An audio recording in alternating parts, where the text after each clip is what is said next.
What would be the impact of on the health of the child or the family if they start reducing meat? Because there is a lot of, like, I was raised in the mentality that meat is essential for developing of your brain. There are unique elements in the meat that you have to eat meat, otherwise you will be sort of not healthy enough. So I would love us to explore this a little bit more and share what is the myth that is worth debunking, and what is the reality, and what data says us. So could you talk about that? What we could say, because there is still a debate going on the scientific community on whether it is best to totally remove animal-based products from our diet, or whether it is okay, healthy enough to still have some animal-based product in our diet. Okay, so we have, let's say, two different schools.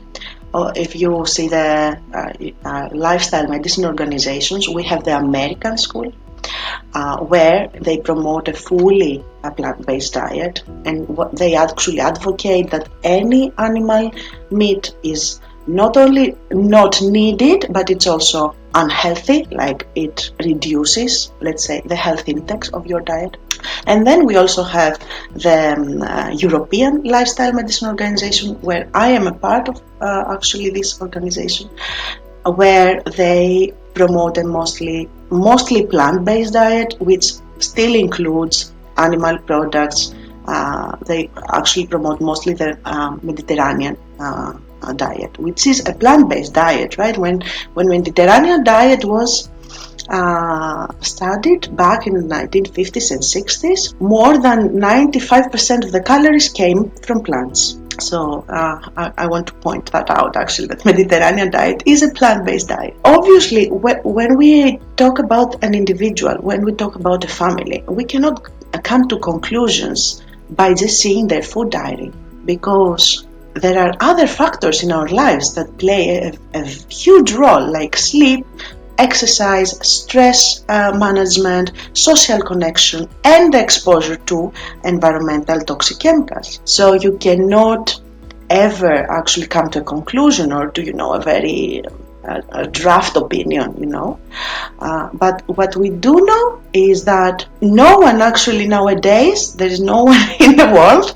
no organization that promotes a heavily animal-based diet, like a keto diet.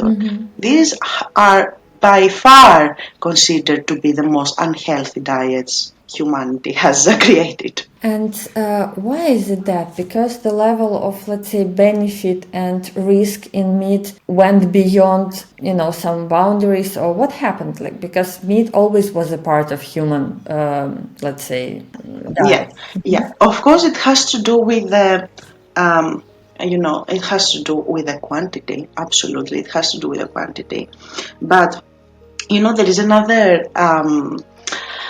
discussion here. People say, but humans always ate meat. I mean, in the prehistorical times, but the question here, if we ask ourselves, what did humans eat? It doesn't really make sense, because what we care is, what do we need to eat today to live longer? Like, if you go to prehistorical times, humans lived 30 years old. So we don't care what can sustain us alive or give us the higher amount of calories. Yes, if you go to times where humans had a very big scarcity for food, obviously animal fat would be an amazing source of good calories that are needed.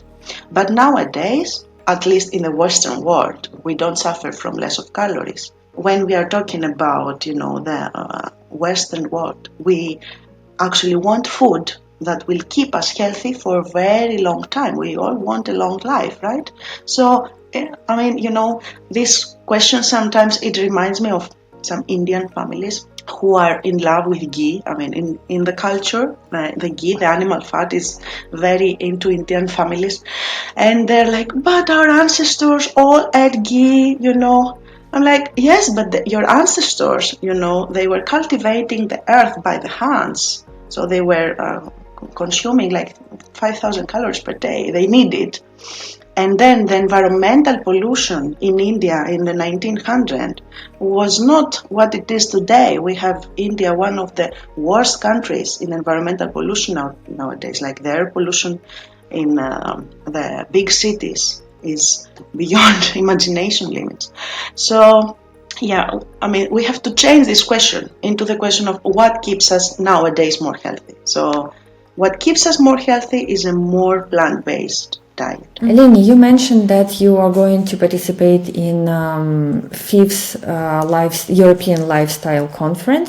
Could you talk a little bit more about that event and why is it important again? What's going to be the focus of your speech? This is the fifth conference of ELMO. It's the European Lifestyle Medicine Organization, and this is actually a medical conference. Lifestyle medicine is a part of medicine that is focusing on the prevention, but also on treatment of disease through lifestyle changes. So nowadays we know that healthy diet, exercise, sleep, stress management, social connection, and the reduction to unhealthy substances, also smoke and alcohol, but also pollutants. These are the 6 most important pillars of our health. So this is a conference where all these pillars come together, and I will be there to talk about the last one, how the exposure to toxic chemicals affects our life. This is the part that is actually coming now to meet our environmental sciences. So I advocate for this integration between lifestyle medicine and environmental sciences, because this integration will bring us closer to the changes we need as humanity in order to fight towards the health deterioration we are experiencing. I mean, we are becoming sicker and sicker. Although our life expectancy in the Western world is becoming longer, we are becoming sicker much earlier in our lives. So this part of so this pillar is actually talking about both of them, like the interconnectedness between human health and planetary health, and this is my passion the last 6 years. Yeah, that's so interesting that we live longer, but the maybe last 15-20 years of life could become quite miserable in terms of health, and so longevity is an important topic.